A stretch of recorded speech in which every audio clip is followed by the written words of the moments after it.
6 de la tarde, 59 minutos. La noticia del día es el segundo día de paro cafetero que ocasionó graves disturbios en el Tolima y bloqueos en 5 importantes vías del país. Una verdadera batalla campal se registró en el sitio El Boquerón, cerca de Ibagué, cuando decenas de caficultores intentaron bloquear la vía que conduce al alto de la línea. La policía intervino y después de 40 minutos de fuertes choques logró reabrir el paso. Un campesino resultó herido. Mientras tanto, miles de manifestantes continúan bloqueando la carretera panamericana en el Cauca y Nariño, la vía Pereira-Medellín en Belén de Umbría, la vía Pereira-Quibdó y la carretera entre Medellín y el sureste de Antioquia en Bolombolo. Los campesinos insisten en las razones de su protesta. Nosotros estamos preparados en la región del suroeste antioqueño de aguantar 15, 20 días, 2 meses, el tiempo que nos quede. Mejor dicho, esto ya es una cuestión de vida o muerte. El ministro de Agricultura, Juan Camilo Restrepo, presentó un balance de las protestas. Insistió en que en alguna zona la guerrilla está intentando infiltrar las marchas. El 90% del problema está ubicado en el Huila y en las carreteras que del Huila van al Caquetá y algo en el sur, en los límites entre Nariño y Cauca. Allí hay informes bastante confiables de que las FARC están intentando o involucrándose muy claramente en esta protesta. El paro cafetero completó hoy su segundo día sin acuerdo a la vista y aunque en algunos puntos de concentración los manifestantes empezaron a dispersarse, en otros siguen llegando campesinos. En las últimas horas volvieron a presentarse graves disturbios por los enfrentamientos entre los manifestantes y la fuerza pública que buscaba despejar las vías bloqueadas. En segundo les tendremos reportes en vivo desde Cauca, Tolima, Quindío, Risaralda y también Antioquia. Pero antes veamos cómo transcurrió la jornada.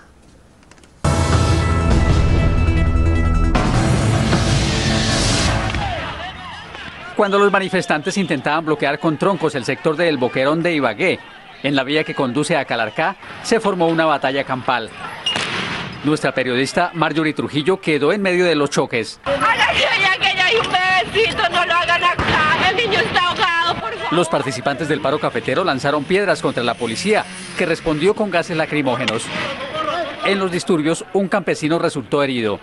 Muy duro porque toda la gente le tocó salir corriendo y hay un compañero que le aporrearon la cabeza. Durante 40 minutos la vía a la línea estuvo cerrada. Y al otro lado de la montaña, ya en el municipio de Calarcá, en el Quindío, solo permanecieron unos 200 manifestantes al lado y lado de la carretera y el tránsito fluyó normalmente.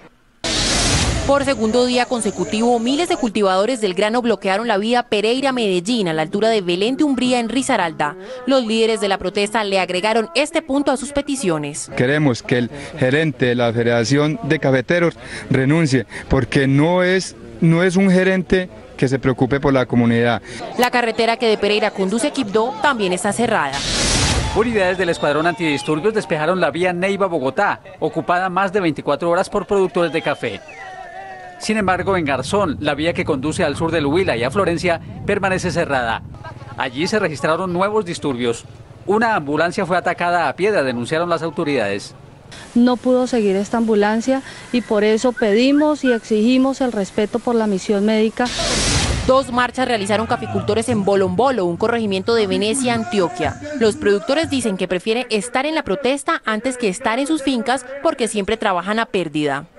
Nosotros estamos preparados en la región del suroeste antioqueño de aguantar 15, 20 días, 2 meses, el tiempo que nos quede. Mejor dicho, esto ya es una cuestión de vida o muerte. ¡Cafetero unido! ¡A marchar! 48 horas de bloqueo total completó la vía panamericana entre Popayán y Cali. Como lo observamos en estas imágenes, miles de campesinos e indígenas se mantienen en la calzada. Estas acciones de hoy obedecen a presionar al gobierno para que atienda los 5 puntos de peticiones de los cafeteros. También en Timbío y El Patía, Cauca, hay bloqueos. Este es el municipio de Chachagüí, en Nariño. Familias que viven del cultivo del café permanecen bloqueando la vía, lo que impide la comunicación terrestre con el Cauca.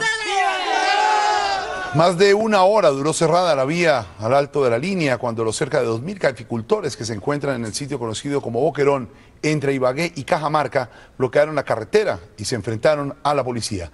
Marjorie Trujillo se encuentra en el lugar. Marjorie, situación a esta hora, cuéntenos. Hola Jorge Alfredo, buenas noches. Bueno, mire, ya luego de estos enfrentamientos hasta ahora se presenta total normalidad. La vía hacia el alto de la línea, su movilidad es normal y quería contarles que hacia las 2:30 de la tarde se presentaron estos enfrentamientos, como veíamos en la nota. De un momento a otro, los caficultores atravesaron unos palos en todo este sector de la vía, se regó aceite en la carretera y algunas piedras las colocaron también en ese sitio. Los antimotines reaccionaron con gases lacrimógenos y dispersaron toda la manifestación. La gran preocupación de todas estas personas era que en un sitio, en un restaurante cercano, habían 2 niños encerrados y se estaban ahogando. Afortunadamente los hombres antimotines, al oír el llamado de atención de todas estas personas, pues dejaron de lanzar los gases y los niños fueron sacados con plena seguridad. Pero quiero que sean los mismos campesinos que les cuenten unos momentos tensionantes este enfrentamiento que desafortunadamente se presentó. Señor presidente, lo que más le pedimos nosotros, que los que estamos aquí somos puros cafeteros. Nosotros pues somos personas muy importantes porque le ayudamos a usted a subir a su puesto. Ya después que usted esté su puesto, queremos la colaboración de ustedes para que nos colabore. Esta es la forma de que nos han atacado con esto, vea. Y esta vaina. Esto es la medida del café pequeño y esta es para la medida del café grande. Señor gobierno, que usted es el que nos puede ayudar en todo. Considérenos. Si nosotros tenemos para abonar, no tenemos para pagarle al señor corrector del café, que nos recolecte el café. Lo que ellos esperan es que los dejen subir hacia Cajamarca para reunirse con los demás caficultores. Desde Boquerón, en el Tolima, Marjorie Trujillo, Noticias Caracol. Marjorie, también es complicada la situación en el Cauca por el bloqueo de la vía panamericana que comunica a Popayán con las ciudades de Cali y Pasto. Vamos precisamente en vivo a la capital del Cauca y ahí está nuestro periodista Freddy Calvache. Freddy, ¿qué es lo último y adelante? María Lucía, muy buenas noches. Pero lo último es una grave emergencia hospitalaria que se registra aquí en la capital del departamento del Cauca a raíz de este paro de los cafeteros que bloquean la vía panamericana entre Popayán y Cali. Precisamente me encuentro con el director departamental de salud, el doctor Óscar Ospina. ¿Cuál es la denuncia que tiene, doctor? Bueno, que las ambulancias son elementos protegidos por la misión médica. El día de anoche, a cerca de las 7 de la noche, no pudo pasar una ambulancia con una embarazada, con una falla sistémica, una mujer de 39 años que falleció embarazada porque los marchantes desafortunadamente no dejaron pasar las ambulancias y hoy estamos en una situación de gravísima emergencia por cuanto no tenemos insumos ya, oxígeno para el Hospital San José y tenemos 11 pacientes en grave estado de salud, de los cuales una niña hemofílica, una mujer embarazada y un hombre con un infarto que no ha podido ser trasladados y estamos solicitando el apoyo de la Cruz Roja y la Fuerza Aérea para el traslado de estos pacientes hacia la ciudad de Cali. Muy bien, pues esta es la situación, como lo pueden ver, gravísima, la situación que se presenta aquí en la capital del departamento del Cauca a raíz del paro de los cafeteros. Sí, señor, pero veamos cómo le fue a nuestro corresponsal Eduardo Manzano, quien tomó esa misma vía, la Panamericana, pero desde Cali. Adelante, Eduardo, lo escuchamos. ¿Cómo le fue a usted? Jorge Alfredo, tuvimos que hacer un recorrido de por lo menos 1 hora y media, pero entrando por el municipio de Caloto para poder llegar a el municipio de Santander de Quilichao y luego alcanzar algunos de los puntos de bloqueo ubicados en las veredas cercanas a el municipio de Santander en jurisdicción del corregimiento de Mondomo. Allí hay varios puntos bloqueados, los manifestantes han atravesado vehículos de carga pesada, buses con pasajeros a bordo que no han podido pasar, iban para Pasto, iban para Popayán y a otros sectores del sur del país y no han podido pasar. Han quemado llantas. Integrantes de varias familias y madres comunitarias de un hogar de bienestar familiar ubicado en la vereda La Agustina denunciaron presuntos abusos de integrantes del escuadrón SMAT de la policía. Dijeron que les habían lanzado gases lacrimógenos a las instalaciones del jardín infantil y resultaron pues varias personas con afecciones respiratorias. Además denuncian que golpearon a varios menores de edad que mostraron los golpes en diferentes partes del cuerpo. La policía y el ejército permanecen en la zona, así como el secretario de gobierno de Santander de Quilichao, tratando de llegar a una solución negociada con los manifestantes. En Cali, Eduardo Manzano, Noticias Caracol. Eduardo, en Risaralda algunos transportadores decidieron unirse al paro cafetero y aseguran que ya comenzaron a parar literalmente sus vehículos. Freddy Gómez, buenas noches. ¿Y qué piden los cafeteros para levantar esta protesta en esa región del país? Adelante. Muy buenas noches, le transmito esa pregunta a Néstor Escobar, que se encuentra en esta mesa que han llamado la mesa de los cafeteros, donde invitan al presidente del hogar. ¿Qué le están pidiendo ustedes al presidente rápidamente? Precio de sustentación de 80.000 pesos por arroba, reestructuración de la deuda cafetera, subsidio de los insumos necesarios para la producción de café, no a la importación de café y no a la minería en la zona cafetera colombiana. Señor presidente, muéstrenos señal de compromiso con los cafeteros colombianos pidiendo la renuncia inmediata del señor gerente de la Federación Nacional de Cafeteros, Luis Genaro Muñoz. 12 tractomulas se encuentran en ese sector en Belén de Umbría, lo que ha impedido también el paso del transporte público y privado en este sector. Desde Belén de Umbría, Freddy Gómez, Noticias Caracol. Freddy Gómez desde Risaralda. En Antioquia, mientras tanto, los caficultores aseguran que permanecerán concentrados el tiempo que sea necesario hasta que reciban una respuesta del gobierno nacional. Juan Pablo López está en Bolombolo. Juan Pablo, ¿cómo transcurrió la jornada en el día de hoy? Lo escuchamos. Hola Jorge Alfredo, pues buenas noches. En completa calma transcurrió el segundo día de paro aquí en el municipio de Venecia, en el corregimiento de Bolombolo. Este es el mayor sitio de concentración en el departamento de Antioquia. 2 marchas se registraron acá, una en la mañana y otra en la noche. Cerca de 6.000 personas se movilizaron por las principales calles de este corregimiento y aquí pues están pidiendo soluciones efectivas y rápidas de parte del gobierno nacional.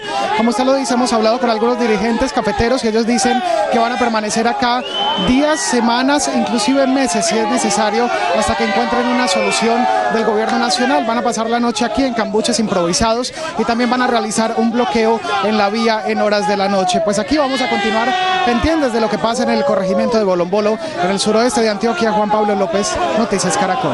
Juan Pablo, y terminamos este recorrido en Calarcá, Quindío, con nuestro enviado especial Henry González. ¿Cuál es el reporte en esa región, Henry? Más adelante volveremos entonces con Henry González y todo el recorrido del paro cafetero en las diferentes regiones del país. Por otro lado, el ministro de Agricultura, Juan Camilo Restrepo, reiteró hoy que las FARC estarían intentando infiltrarse en estas protestas y la Federación de Cafeteros también se pronunció. Estas fueron sus declaraciones. El 90% del problema está ubicado en el Huila y en las carreteras que del Huila van al Caquetá, y algo en el sur, en los límites entre Nariño y Cauca. Allí hay informes bastante confiables de que las FARC están intentando o involucrándose muy claramente en esta protesta. Tenemos que de verdad sentarnos todos juiciosamente, serenamente y por las vías del derecho, no por las de hecho, a conversar sobre cómo buscar entendimientos y un mejor devenir de la situación cafetera, que desde luego es muy delicada por la baja de los ingresos. Hoy se vivió un nuevo capítulo del caso Colmenares. Las estudiantes Laura Moreno y Jessy Quintero, investigadas por la muerte del joven universitario de los Andes, asistieron a una importante audiencia ante el juez. Vamos en vivo con nuestro periodista Julián Ríos a los juzgados de Palo Quemado y le preguntamos, Julián, ¿qué cartas destaparon hoy la Fiscalía y los defensores de las estudiantes? Buenas noches, pues precisamente entre las 45 pruebas que tiene la Fiscalía, el ente acusador considera una clave y es el informe de necropsia que adelantó el exdirector de Medicina Legal, Máximo Alberto Duque. Jaime Granados y Albeiro Yepes, los dos representantes de las estudiantes, también presentaron cerca de 120 pruebas con las que intentan demostrar que se trató de un accidente, pero el hecho jurídico que más llamó la atención es que la familia Colmenares insiste en que los 3 cuestionados testigos, los que se encuentran detenidos porque presuntamente mintieron sobre los hechos, deben venir aquí a contar todo lo que saben.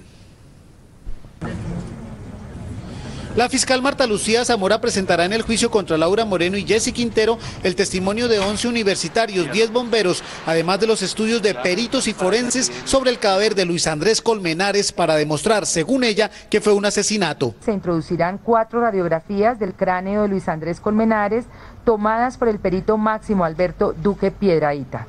Aunque la fiscal reveló además que no utilizará a los 3 cuestionados testigos en el juicio, esta petición sí la presentó la familia Colmenares a través de su abogado Jaime Lombana. A esos testigos que aseguran haber visto parte de los hechos. Gracias, señoría. Entre tanto, el abogado de Laura Moreno, Jaime Granados, además de anunciar también estudios técnicos y de peritos, presentará informes de toxicología. Se analizará por parte de esta perita si el occiso se encontraba en estado de embriaguez y además la influencia que pudiera tener sobre él otro tipo de sustancias encontradas. Con estas pruebas, Jaime Granados y Albeiro Yepes, el abogado de Jessy Quintero, intentarán demostrar que la muerte del joven fue un accidente. María Lucía, Jorge Alfredo, el próximo 19 y 20 de marzo nuevamente se adelantará la audiencia pública aquí contra las estudiantes. Desde el complejo social de Palo Quemado, Julián Ríos, Noticias Caracol.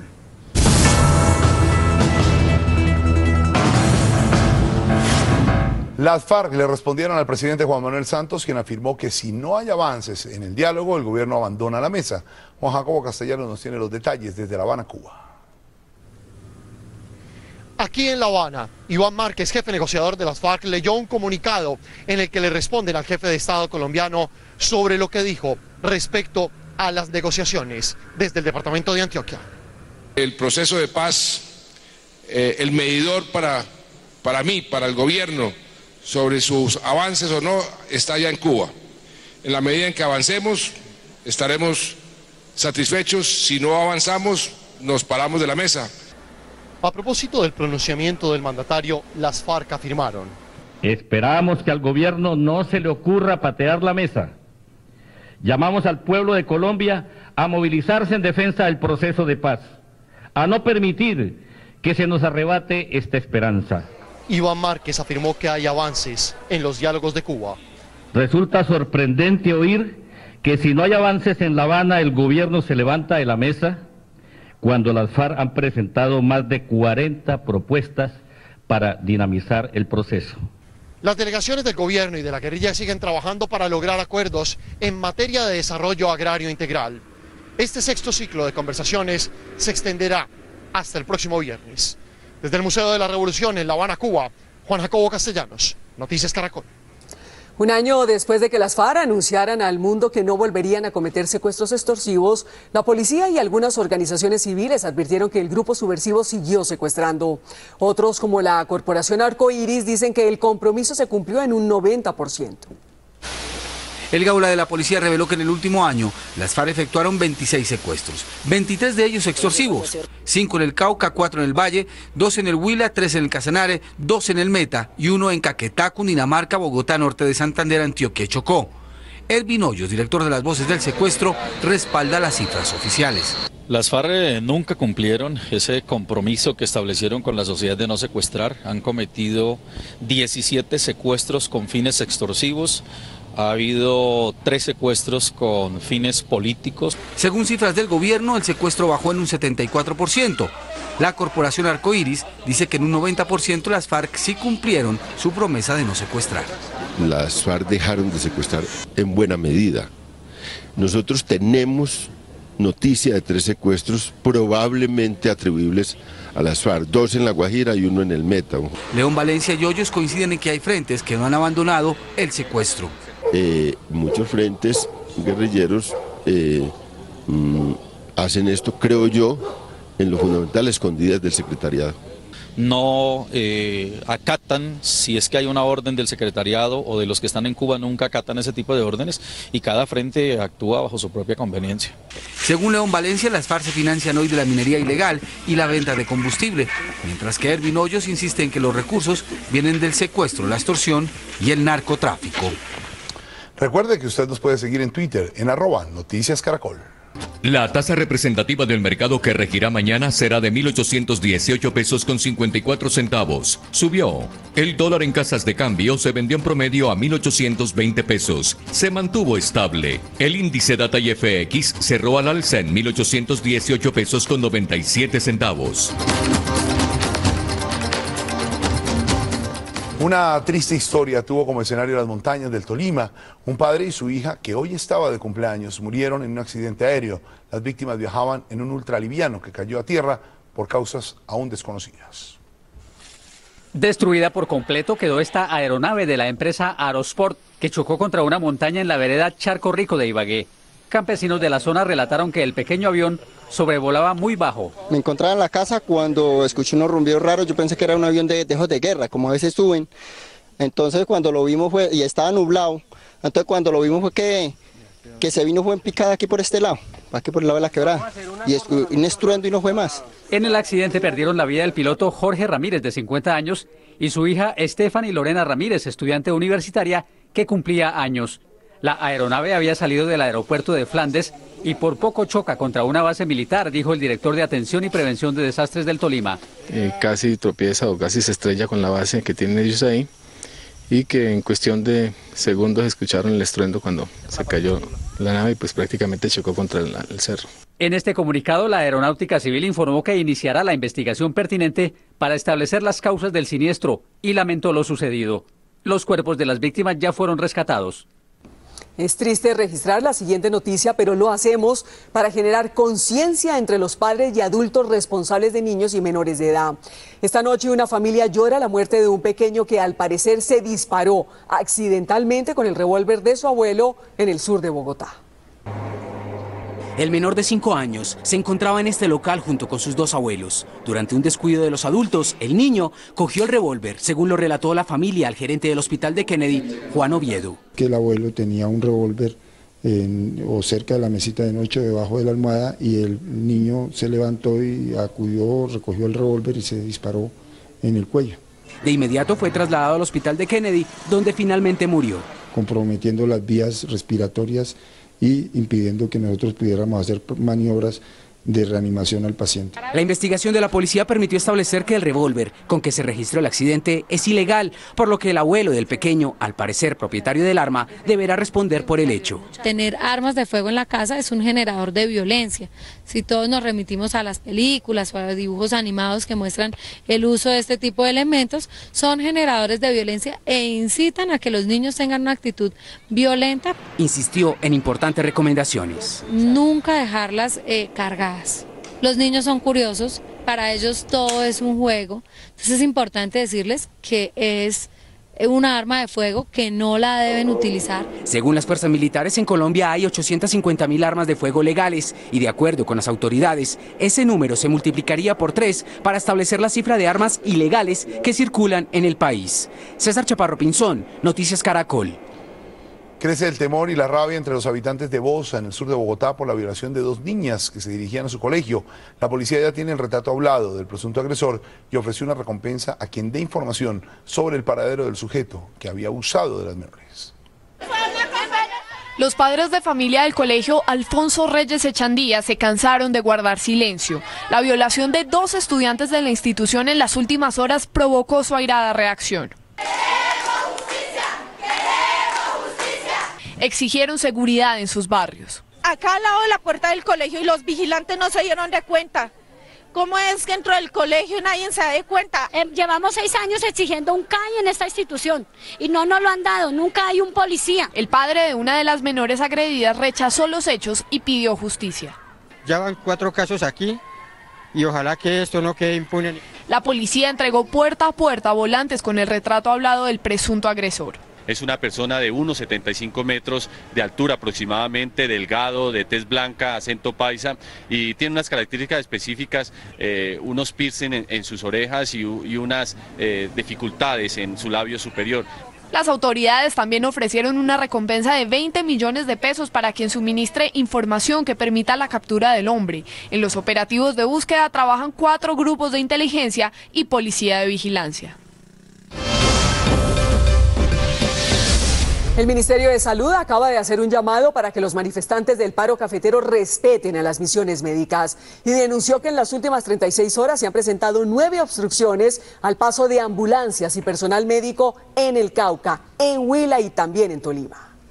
Concentrados en el Huila y en la vía entre Cali y Popayán. Los más graves son hostigamientos y apedreo a ambulancias y un caso particular en que nos dejaron pasar insumos para pacientes ubicados en el departamento del Cauca, que ha acarreado probablemente a situaciones de muerte de personas. En concreto pensamos que al menos una señora. Y esta es una información de gran utilidad para los bogotanos. Recuerde usted que la primera fecha de vencimiento para el pago de la valorización en la capital ya no aplica para mañana 27 de febrero. La primera fecha con el 15% de descuento para este pago vence el próximo 29 de abril, tal y como quedó establecido en la resolución emitida por el Instituto de Desarrollo Urbano de Bogotá. Para el pago con el 5% de descuento, el vencimiento será el 27 de junio próximo y el límite para pago sin descuento quedó hasta el 27 de septiembre. El alcalde de Bogotá, Gustavo Petro, lanzó una sorpresiva propuesta. Cuando el mandatario local intervino en la presentación del informe de la Cámara de Comercio sobre la percepción de la seguridad en Bogotá, le hizo una invitación a los ciudadanos para que no usen sus celulares en la calle y así se eviten los robos de estos aparatos. La idea ya generó reacciones en contra. La encuesta de percepción de seguridad y victimización en Bogotá reveló que el objeto más hurtado a los capitalinos es el celular, con un 50%, 13 puntos más que el semestre anterior. Frente a la cifra, el alcalde Gustavo Petro salió al paso con una propuesta. ¿Es válido sacar el celular a contestar una llamada o hacer una llamada en la calle? Pues creo que aquí hay una campaña de cultura ciudadana que debemos acometer. No usar el celular en la calle. Salimos y consultamos a algunos ciudadanos sobre la propuesta. Estos respondieron. Me parece que es absurdo, es como si a uno le dicen que el esposo le está siendo infiel en el sofá y uno vende el sofá. Debe atacar es la corrupción, a uno le roban el celular y el policía no hace nada. Entonces estamos como mirando la solución más fácil del problema y eso no es. No, uno tiene derecho a usar el teléfono donde quiera. Está caído el zarzo del alcalde Petro con esa opinión de él. En el consejo también hubo pronunciamiento. El alcalde tiene varias ideas, el teléfono celular en la calle, entonces pasemos del teléfono celular al fijo. Yo creo que esa es la mejor idea que ha planteado el alcalde durante este último año. Queda la propuesta del alcalde en la mesa. Los bogotanos decidirán si la aplican o no. Según cifras oficiales en Colombia, se diagnostican 2.200 casos de cáncer infantil por año, siendo la leucemia la que más afecta a nuestros niños. Y de un caso de leucemia, una maestra tuvo una idea brillante: llevar educación al hospital para que, además de aprender, los niños tengan su mente ocupada en cosas distintas a la enfermedad. Esta gente que le pone el alma y hace la diferencia en Caracol y Bancolombia más cerca. Haciendo la diferencia. En el centro de Bogotá, en el Hospital de la Misericordia, ocurre la historia de la que el pequeño Sammy Dixon es protagonista. Tenía 2 años cuando una agresiva leucemia invadió su cuerpo. Tu prioridad es que el niño esté vivo. Sammy quería hacer lo que cualquier niño a su edad hace. Si tú los dejas en una casa es como si estuvieran encarcelados. El médico de Sammy, sus padres y una profesora contratada para su educación le pusieron el alma a salvar la vida del niño. Le llevamos un delantal que es como el uniforme. Maneja su cuaderno, maneja sus útiles y ahí empezamos como a escribir los trabajos y a trabajar. ¿Sabes qué dice? El niño aprendió a cantar, a dibujar, enfermó menos y sonrió más. Solo hago talleres que las teacher hice. Su cara cada día era otra. Fue tan gratificante la experiencia para la profesora Lina Idagarra que decidió crear el servicio de jardín a domicilio, que lleva el nombre de Sam. Yo quiero que pintura. Hoy en día, gracias a Dios, la medicina ha avanzado mucho y hay posibilidades de que estos niños sobrevivan y que lleven una vida normal. ¿Qué quieres ser cuando grande? Ellos me araña. Sammy ya es un superhéroe para muchos. Con 6 años está totalmente curado del cáncer. Mientras tanto, sus médicos y la profesora Lina seguirán haciendo lo que más les gusta: permitir que otros niños, como él, sigan vivos y soñando.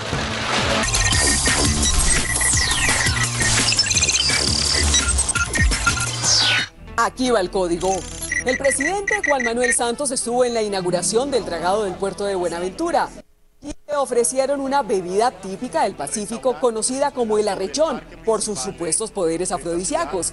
Se tomó una copa y miren lo que dijo. De pronto el arrechón me comienza a funcionar y de pronto le trae otro presidente. Mi señora estaba en el Cauca esta mañana y está en Bogotá. ¿Cuándo me produce el efecto? ¿Qué voy a hacer? ¿Me toca aguantarme? Después de 7 años como coordinador residente de Naciones Unidas en Colombia, Bruno Moro se va del país el próximo 31 de marzo. Moro está a punto de cumplir la edad de jubilación, que son 60 años, y de acuerdo con los reglamentos del organismo, el funcionario será trasladado a Nueva York para trabajar en otros proyectos. Sin embargo, supimos que la idea de dejar Colombia le ha dado muy duro, bien amañado que está. En las últimas horas, una lluvia de granizo ocasionó una situación muy particular. Un habitante de la ciudad de Mar del Plata, en Argentina, registró cómo un hombre amante de su carro se subió al techo del vehículo para evitar que el granizo lo golpeara. La graciosa escena se prolongó durante varios minutos. Una segunda persona, al parecer cercana al desesperado hombre, llegó a ayudar. Sin embargo, la pequeña toalla con la que buscaba evitar que los trozos de hielo golpearan el vehículo no ayudó mucho. El fenómeno climático ocasionó varias ventanas y tejados rotos y el vehículo no se salvó. Y se está cargando el último código. Una adolescente es la protagonista de una fallida lección que quiso dar en internet y ahora es la más popular, pero por su fracaso, y vean por qué.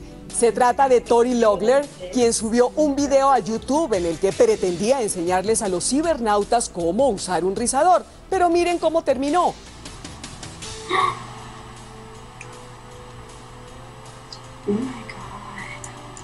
La pobre Tori no lo podía creer. No entendía qué era lo que había hecho tan mal para terminar con un mechón de pelo en su rizador. La desastrosa lección de estética es uno de los videos más vistos por estos días en la red. Y el reconocido restaurante español El Bulli es ya un referente gastronómico. La originalidad, la técnica, los olores, la presentación, los sabores de su chef Ferran Adrià se convirtieron en referente para muchas cocinas. ¿Pero qué comían diariamente los trabajadores del Bulli?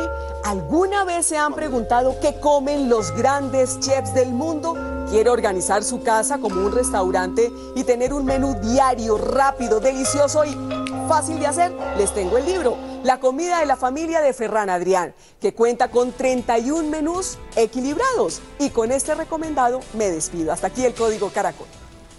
Hasta aquí el noticiero, Malú, muchas gracias. Más noticias a las 11:30 de la noche. Ya viene Rafael Orozco, el ídolo, que está buenísimo.